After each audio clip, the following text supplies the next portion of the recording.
तो आप सभी का हार्दिक स्वागत है हमारे युक्ति एस एकेडमी के यूट्यूब चैनल पर। इस चैनल के माध्यम से हम आपको प्रतिदिन परीक्षाओं में उपयोगी करंट अफेयर्स एमसीक्यू के रूप में उपलब्ध कराते हैं। हमारा उद्देश्य है कि आपकी सिविल सेवा और अन्य प्रतियोगी परीक्षाओं की तैयारी और भी प्रभावी एवं सरल हो सके। तो हम शुरू करते हैं अपने 11 नवंबर के सवाल से। सवाल था कि हाल ही में किस देश ने अपने 5वें स्वदेशी सैन्य जासूसी उपग्रह का सफलतापूर्वक प्रक्षेपण किया है। तो 4 विकल्प है इसमें, भारत, जापान, चीन या दक्षिण कोरिया ने। 5वीं स्वदेशी सैन्य जासूसी उपग्रह की बात करें तो ये चीन ने शुरू किया, इन्होंने प्रक्षेपण किया इसका, जो कि ताइवान सैटेलाइट लॉन्च सेंटर से किया गया था। इस उपग्रह का उद्देश्य राष्ट्रीय सुरक्षा, सीमा निगरानी और सामरिक सैन्य क्षमताओं को मजबूत करना। चलिए देखते हैं आप ना आज का सवाल। जवाहरलाल नेहरू स्टेडियम जो कि दिल्ली को पुनर्विकसित कर क्या बनाने की योजना है। 4 विकल्प है इसमें। पहला है कि एक नया राष्ट्रीय क्रिकेट स्टेडियम, या एक खेल नगरी, या एक शॉपिंग मॉल एवं मनोरंजन केंद्र, या एक विश्वविद्यालय कॉम्प्लेक्स।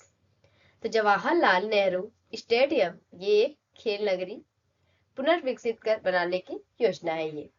ये खेल मंत्रालय ने बताया है इसे कि दिल्ली के जेएलएन स्टेडियम की जगह ये 102 एकड़ में एक आधुनिक स्पोर्ट्स सिटी बनाने की योजना है ये। और यह प्रस्तावित परियोजना जो कि 102 एकड़ क्षेत्र में फैले मौजूदा स्टेडियम परिसर के पूर्ण पुनर्निर्माण को शामिल करती है। योजना की कुछ मुख्य विशेषताएं हैं, जैसे कि मौजूदा स्टेडियम संरचना को पूरी तरह तोड़कर आधुनिक रूप पुनर्निर्माण इसमें, और कई खेल विधाओं के लिए ये सुविधाओं वाला एकीकृत जो कि खेल परिसर का निर्माण, और एथलीटों के लिए आवासीय सुविधाएं, जैसे कि ताकि प्रशिक्षण, पुनर्प्राप्ति और निवास एक ही स्थान पर संभव हो सके।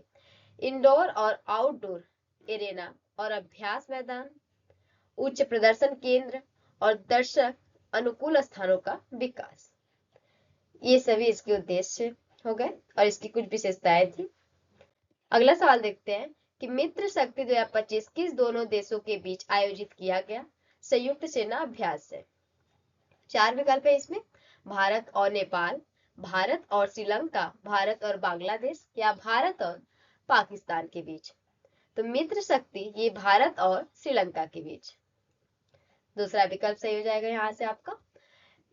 बात करें इस अभ्यास की तो यह अभ्यास भारत एवं श्रीलंका की सेनाओं के बीच जो कि द्विपक्षीय है, और भारत और श्रीलंका ने इसे 10 नवंबर 2025 को सैन्य अभ्यास जो कि मित्र शक्ति 2025 का 11वां संस्करण कर्नाटक जो कि बेलगावी स्थित फॉरेन ट्रेनिंग नोड में आरंभ किया। यह अभ्यास जो कि 23 नवंबर तक चलेगा, और ये मित्र शक्ति 2025 की बात करें कि है क्या ये, तो इस अभ्यास का मकसद भारत और श्रीलंका की सेनाओं के बीच आपसी सहयोग और तालमेल को मजबूत करना है।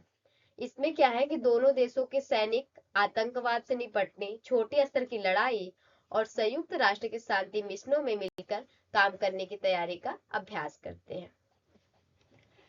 अगला सवाल देखते हैं, लाल किला विस्फोट 2025 के बाद जांच में किस एजेंसी को प्रमुख भूमिका सौंपी गई है। इसमें 4 विकल्प है। लाल किला विस्फोट जो कि अभी हाल ही में हुआ, इसमें कम से कम आपके 8 लोग की मौत हुई और 20 से अधिक घायल भी हैं। चलिए देखते हैं इसमें। विकल्प है दिल्ली पुलिस, दूसरा है सीबीआई, एनआईए जिसे हिंदी में राष्ट्रीय जांच एजेंसी बोलते हैं, या आरएडब्ल्यू। इसमें प्रमुख भूमिका जो कि एनआईए राष्ट्रीय एजेंसी इसको सौंपी गई है। ये गृह मंत्रालय ने जो कि घटना की गंभीरता को देखते हुए एनआईए, आईबी और एनएसजी को जांच में लगाया, जिससे कि ये इसकी जांच हो सके। अब बात करें एनआईए की कि ये क्या होती है, तो ये एक राष्ट्रीय जांच एजेंसी के तौर पर यह मामले की आगे की जांच और संभावित आतंकी कनेक्शन की पहचान करने में शामिल है ये। अगला सवाल है, भारत वियतनाम के बीच हुए इस समझौते का मुख्य उद्देश्य क्या है। तो 4 विकल्प है इसमें। दोनों देशों के बीच पर्यटन बढ़ाना, समुद्र में पनडुब्बी संकट की स्थिति में मिलकर सहायता देना, व्यापार समझौता करना या वायु रक्षा प्रणाली बनाना। तो भारत और वियतनाम के बीच हुए इस समझौते का मुख्य उद्देश्य समुद्र में पनडुब्बी संकट की स्थिति में मिलकर सहायता देना।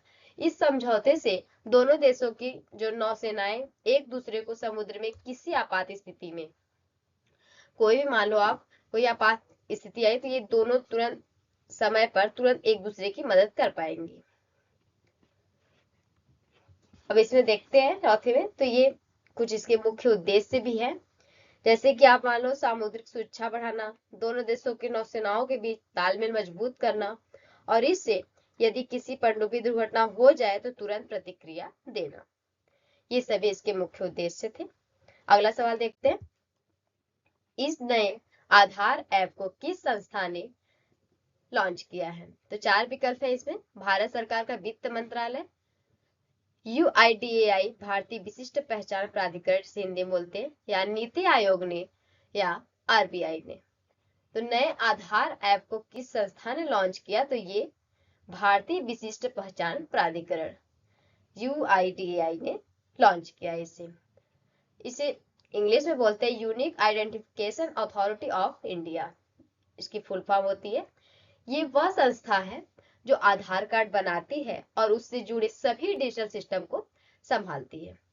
यह ऐप जो कि एंड्रॉइड व iOS दोनों प्लेटफॉर्म के लिए उपलब्ध है और भारत के लगभग 140 करोड़ नागरिकों को जो कि डिजिटल पहचान प्रबंधन को आसान बनाता है। इस ऐप में फेस स्कैन, चेहरे से प्रमाणीकरण की सुविधा दी गई है, यानी आप अपना चेहरा स्कैन करके अपना आधार ऐप में लॉगिन कर सकते हो। दूसरा, जैसे आप मान लो इसमें सिलेक्टिविटी डेटा शेयरिंग का विकल्प है और इसमें मल्टी प्रोफाइल सपोर्ट भी है, से एक ही डेटा से आप कई प्रोफाइल कम से कम कर सकते हो, 5 कनेक्ट। उसके बाद ऐप में QR कोड आधारित वेरिफिकेशन और ऑफलाइन एक्सेस की सुविधा भी है। ये सभी सुविधाएं इस ऐप पे हैं।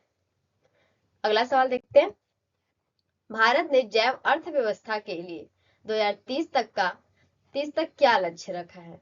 तो 4 विकल्प है इसमें, $100 बिलियन, $200 बिलियन, $300 बिलियन या $500 बिलियन। सही विकल्प है तीसरा, $300 बिलियन।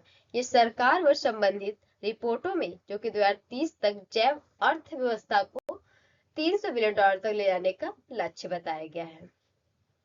अगला सवाल देखते हैं, प्रधानमंत्री नरेंद्र मोदी की 11-12 नवंबर 2025 की यात्रा किस देश की है? तो 4 विकल्प है इसमें, नेपाल की, भूटान की, बांग्लादेश की या मालदीव की। तो ये 11 नवंबर और 12 नवंबर ये भूटान की यात्रा है और ये भारत और भूटान के बीच जो कि द्विदेशीय यात्रा तय की गई है 11-12 नवंबर को। यात्रा का उद्देश्य जो कि दोनों देशों के बीच विशेष मित्रता को आगे बढ़ाना है। इस यात्रा के दौरान एक महत्वपूर्ण आयोजन है जो कि भारत भूटान संयुक्त रूप से 1020 मेगावाट का हाइड्रो पावर प्रोजेक्ट का उद्घाटन भी करेंगे।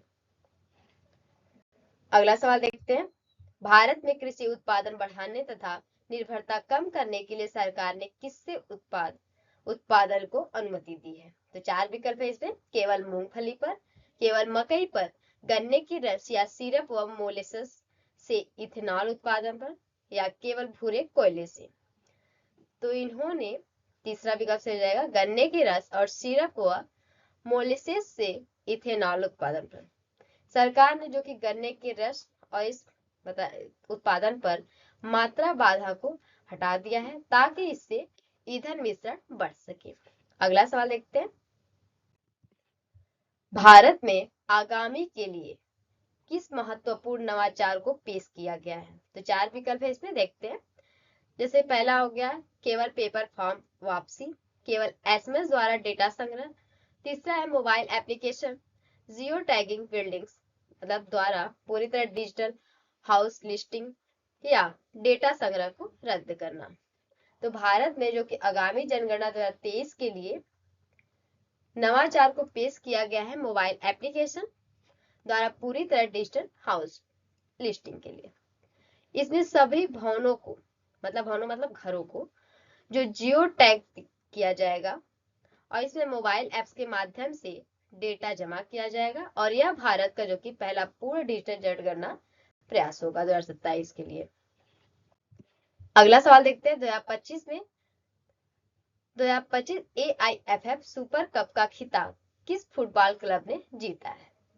तो पहले तो हम देख लेते हैं इसके फुल फॉर्म की बात करें तो ऑल इंडिया फुटबॉल फेडरेशन जो कि AIFF का है। 4 विकल्प है इसमें, जमशेदपुर FC ने जीता या FC गोवा ने जीता या ईस्ट बंगाल ने जीता या मुंबई सिटी FC ने जीता। तो इसमें सही विकल्प है दूसरा FC गोवा। इन्होंने AIFF सुपर कप जो कि भारत का एक प्रमुख फुटबॉल टूर्नामेंट है जिसे ऑल इंडिया फुटबॉल फेडरेशन द्वारा आयोजित किया जाता है। इस टूर्नामेंट की शुरुआत जो कि 2018 में हुई थी और यह पहले फेडरेशन कप के स्थान पर शुरू किया गया था। देख लेते हैं इससे संबंधित कुछ बातें, जैसे कि भारत में क्लब फुटबॉल को बढ़ावा देना इसके कुछ उद्देश्य हैं। देश की शीर्ष फुटबॉल लीगों जैसे ISL और आई लीग की सर्वश्रेष्ठ टीमों को एक साथ प्रतिस्पर्धा का अवसर देना। आज का सवाल जो आप लोगों के लिए कि रविंद्रनाथ टैगोर की प्रतिभा हाल ही में कहाँ अनावरण की गई है? तो 4 विकल्प है, शंघाई, बीजिंग स्थित भारतीय दूतावास, नई दिल्ली या कोलकाता में। तो सही विकल्प को आप लोग कमेंट बॉक्स में जरूर बताइएगा। इस वीडियो को अंत तक देखने के लिए आप सभी का दिल से धन्यवाद। यदि यह वीडियो आपके लिए उपयोगी रही तो कृपया चैनल को सब्सक्राइब करें, वीडियो को लाइक करें और अपने दोस्तों के साथ शेयर करें। आपकी सफलता ही हमारा संकल्प है। धन्यवाद।